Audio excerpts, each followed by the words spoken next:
Little Red Riding Hood. Wow! Once upon a time, in a village near the woods, lived a little girl that everyone called Little Red Riding Hood, as she always wore a red cape with a hood, a gift from her grandma. One day, her mother baked some buns and said to Little Red Riding Hood, "Please, take these buns to Grandma who is unwell. But remember, don't stop, go straight there. Stay on the path, please take care." "I promise," replied the little girl. On her way to Grandma's house, Little Red Riding Hood came across a big wolf. "Hello, darling. Where are you going all alone?" asked the wolf. "I am going to my granny.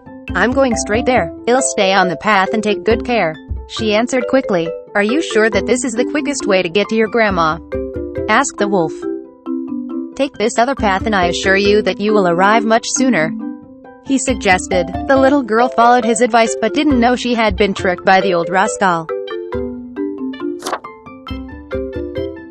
In fact, the wolf rushed to Grandma's house before her. Without waiting a second, he rushed to Grandma's bedroom and gobbled up the poor lady, bonnet, glasses and all.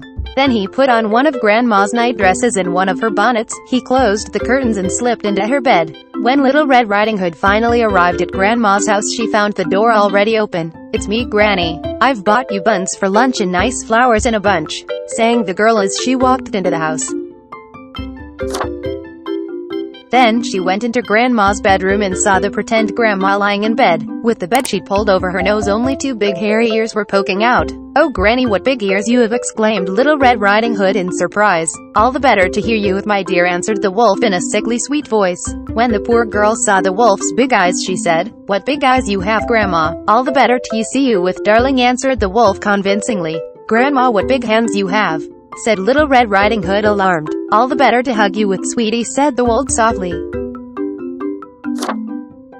Trembling, Little Red Riding Hood shrieked, "Grandma, what a big mouth you have, as a big oven. All the better to eat your with," shouted the wolf, who couldn't restrain himself any longer. He leapt out of bed and gobbled up the girl. Then, satisfied, he sprawled out on Grandma's bed and fell asleep. In the blink of an eye, the animal was snoring like a trombone. A hunter who happened to pass by heard that racket and peeped into the bedroom through the open curtains.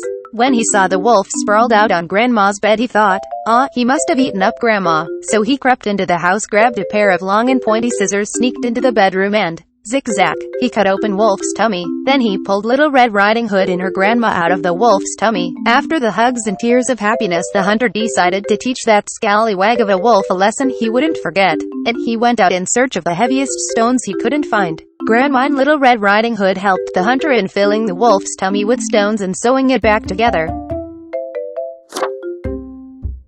Then they carried him outside and laid him down under a tree. When the wolf awoke and tried to get up, he staggered and fell over with a big thud. To celebrate, the grandmother, the granddaughter, and the hunted had a picnic with the buns. Little Red Riding Hood, who had learned her lesson, promised, "From now on, without exceptions, I'll obey my mom's instructions." And from that day onwards, Little Red Riding Hood always followed her mother's advice.